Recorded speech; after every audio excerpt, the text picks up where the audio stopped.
Conexão Unicinos. Apoio Monjoá. We give you fashion to be yourself. Olá, hoje é terça-feira, 19 de novembro. E você acompanha a Conexão Unicinos pela TV e pela FM 103.3. Observatórios sociais. Esse é o tema do terceiro seminário promovido pelo Instituto Humanitas Unicinos, que começou ontem aqui na Universidade. No estúdio você confere uma entrevista sobre o que são os observatórios e a importância desses espaços para a sociedade. Você confere também um bate-papo sobre o lançamento do CD de 2 músicos da Orquestra Unicinos Anchieta. E tem ainda a previsão do tempo para quarta-feira no Vale dos Sinos e em todo o estado. Eu sou Rodrigo de Oliveira, jornalista da Unicinos FM. Eu sou Vanessa Ores, jornalista da TV Unicinos. Conexão Unicinos está começando agora. Fique com a gente.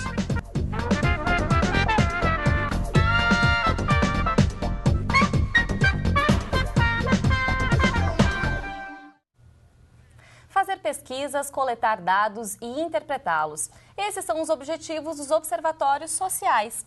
Dentro de uma temática como saúde ou educação, por exemplo, um grupo de pesquisadores se reúne para analisar a situação de municípios ou instituições para que, posteriormente, essas análises sejam passadas para a população e para o poder público. E para debater a importância desse espaço, a Universidade está promovendo o terceiro seminário Observatórios, Metodologias e Impactos nas Políticas Públicas. E é para falarmos mais sobre esse assunto que recebemos aqui no estúdio a professora Marlene Maia, que faz parte da coordenação do evento e a coordenadora também do Observa Sinos. Também com a gente o professor Dr. Moisés Weisman, coordenador do Observatório Nila Salle, e ainda o professor Dr. Josenildo Luiz Guerra, coordenador da Rede Nacional de Observatórios da Imprensa. Olá, sejam bem-vindos aqui ao Conexão. Tudo Olá, bem? Sejam todos bem-vindos, tudo bem?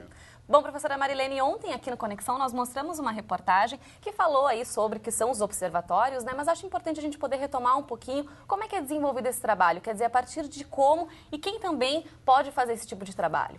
Então, na verdade, observatórios nós podemos reconhecer como ferramentas importantes que foram instituídas, construídas em diferentes espaços, tanto nos espaços governamentais como pela sociedade civil, para reunir informações e socializar informações numa perspectiva especialmente de controle social. Então, o que a gente tem identificado? Que os observatórios, eles, de uma forma geral, se propõem a isso, reunir informações, socializar informações, publicizar informações e apontar recursos para o controle social, mas eles têm naturezas distintas, metodologias também diferentes e que, por isso, acabamos interessados em aprofundar, discutir, debater e avançar na sua construção. E, Moisés, que trabalho é realizado, então, no Observatório Nila Salle? Bom, lá no Nila Salle a gente estuda especificamente o mercado de trabalho formal, não é, no Brasil, no Rio Grande do Sul, na região metropolitana e em Canoas especificamente, que é onde está o Nila Salle, né? Então a gente trabalha com os dados do Ministério do Trabalho e a gente consegue ver a cada mês, não é, se estão contratando mais, estão contratando menos, na questão de abertura de postos de trabalho por setores econômicos, né? Também tem a proposta de anualmente fazer uma análise um pouco mais aprofundada a respeito de homens e mulheres, né, nas questões educacionais, não é? Então, no sentido de poder contribuir, né, para que a sociedade reconheça e saiba como se comporta o mercado de trabalho formal, que é, na realidade, um dos principais maneiras que as pessoas têm de conseguir a sua remuneração num ambiente urbano, né, onde a maioria das pessoas sobrevive e vive da sua própria força de trabalho, né? Então, eu acho que passa por aí a contribuição do nosso observatório, o Nila Salle. Bom, a gente está aqui também com o professor Josenildo, que é integrante da Rede Nacional de Observatórios da Imprensa. Então, professor, explica para a gente como é que é o trabalho realizado por vocês. A Rede Nacional de Observatórios da Imprensa, ela reúne grupos de pesquisa ligados a universidades que fazem o trabalho de acompanhamento e monitoramento do trabalho da imprensa. Então, se a imprensa tem a finalidade, nas democracias, de acompanhar e fiscalizar o poder público, a nossa pergunta é quem fiscaliza a imprensa?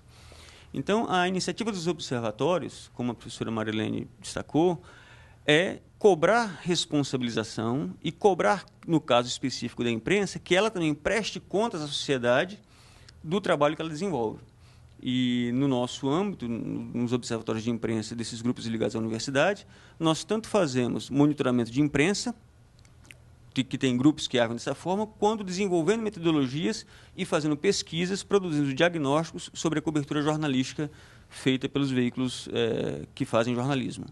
Falar um pouco agora do Observacinos também, né, professora Marilene também, né? A gente falou, como falamos aqui no começo, a coordenadora, né, do Observacinos, mapeia dados de cidades dos vales aqui, né, da região. Como surgiu a necessidade, então, de montar esse observatório, professora? Então, o Observatório da Realidade das Políticas Públicas do Vale dos Sinos, ele se constituiu a partir de demandas apresentadas por gestores, tanto dos governos municipais aqui da região, dos 14 municípios da região, quanto de lideranças da sociedade civil, de organizações da sociedade civil, que, diante de um conjunto de informações apresentadas em 2 eventos que realizamos ao longo de 2 anos sobre os indicadores, eles diziam: bah, como tem dados sobre a realidade, mas a gente desconhece como acessa, a gente não sabe como faz a análise. A universidade poderia contribuir com a gente. Então, a partir desse apelo, nós fomos nos organizando aqui na Unicinos para reunir os dados, disponibilizar esses dados, realizar eventos para a formação de agentes para fazer esse trabalho de acesso e análise de dados. Enfim, inclusive, o próprio seminário que estamos realizando agora, ele se constitui como uma das atividades do observatório de promover o debate sobre a importância do acesso aos dados da realidade para possível intervenção nessa realidade. É interessante a gente ver as diferentes vertentes, né, que são trabalhados os observatórios. A gente também tem o exemplo do fotógrafo João Roberto Ripper. Ele foi um dos palestrantes do TEDx Unicinos, evento promovido pela universidade recentemente, que fala sobre inovação na educação. E ele trouxe, né, essa questão do Observatório das Favelas no Rio de Janeiro, do qual ele participa. E a gente, inclusive, tem um depoimento para acompanhar. Vamos conferir. Então, o Observatório de Favelas é uma organização não governamental, tem 10 anos também, e ela funciona trabalhando com a questão da formação, da educação e dos direitos humanos, né? Ela tem um trabalho muito grande na denúncia contra a violência e o extermínio que sofrem jovens negros no país, né? É uma violência letal, então tem todo um levantamento, um trabalho em cima disso. O Observatório trabalha muito com a defesa dos direitos humanos, com um entendimento que o direito humano vai além da denúncia em si, né? Mas como trabalhar com essas famílias, como trabalhar com essas pessoas e como levar essa discussão para os órgãos competentes.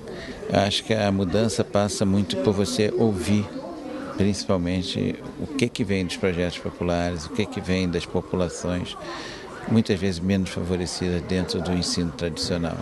E acho que passa, entre outras coisas também, pela postura política de você investir e investir mesmo na educação. Dentro do investimento de novos saberes, nova forma de educação nos projetos populares, investir em projetos que possam formar para tudo, mas que formem e apostem na libertação mesmo, projetos artísticos, projetos que trabalham com o intelecto, que, portanto, preparam pessoas para cada vez mais pensar numa transformação.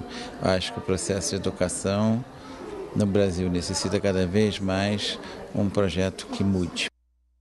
Interessantíssimo, a gente ouviu direitos humanos, educação também. Moisés, Josenildo, o que vocês acham do trabalho, né, realizado? Né? Qual é o que vocês podem avaliar os resultados que esses observatórios têm feito, então, no Brasil todo, né, como a gente tem visto também ali no depoimento?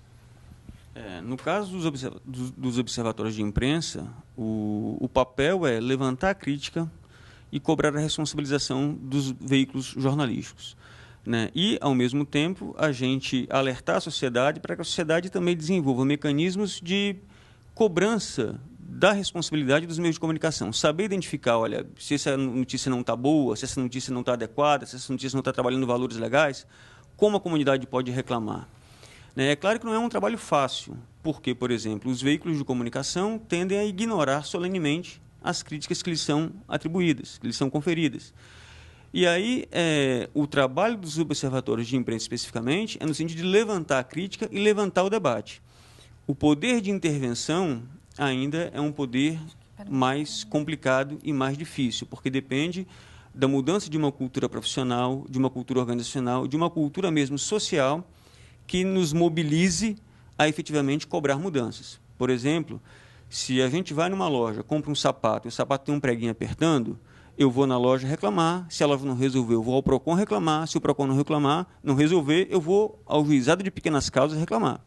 E nos meios de comunicação, quando eu vejo um noticiário que não é correto, que não é adequado, o que eu faço? A quem eu reclamo? Se a reclamação não der resultado, para quem eu vou? Os observatórios de imprensa tendem a ser esse espaço de escape, de fazer a crítica e de esperar que a sociedade, que os veículos de comunicação, né, incorporem isso e mudem seus hábitos, tentando buscar um jornalismo de melhor qualidade, né? Gostaria de complementar, Moisés, também a resposta? Sim, eu penso que uma grande contribuição que tem os observatórios, né, é poder transbordar, eu acho que para o total da comunidade, as pesquisas que são feitas, né? No nosso caso, a gente faz dentro da universidade. Esse que a gente viu aqui da favela do Rio de Janeiro faz dentro de uma comunidade.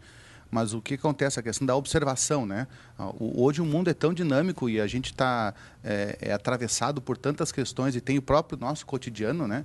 Em que a gente acaba não percebendo as outras realidades. Então, eu acho que a contribuição que tem esses variados grupos espalhados pelo mundo inteiro, né? E aqui na nossa região também no Brasil, de jogar a luz e jogar esses assuntos para que possam ser discutidos. E, quando apropriados pela sociedade, virar assunto de política pública, né? Porque também essa uma das questões é que a gente possa alimentar, eu acho que é isso, né? A gente não pode esquecer que o Estado e o governo, nas suas próprias dimensões, o parlamento faz parte disso, ele não vive descolado da realidade, né? E penso que esses estudos que os vários observatórios fazem podem servir de matéria-prima para a formação de políticas públicas, ao mesmo tempo em que ajuda a comunidade a se empoderar da sua própria realidade e discutir isso junto, né? Então, acho que essa é a contribuição, eu acho que esta é a grande contribuição dos observatórios. Tá certo. Bom, Conexão faz agora um rápido intervalo e na volta a gente segue falando sobre observatórios aqui no estúdio. É verdade, vamos falar mais sobre o evento que está ocorrendo hoje na universidade. Não saia daí, a gente já volta.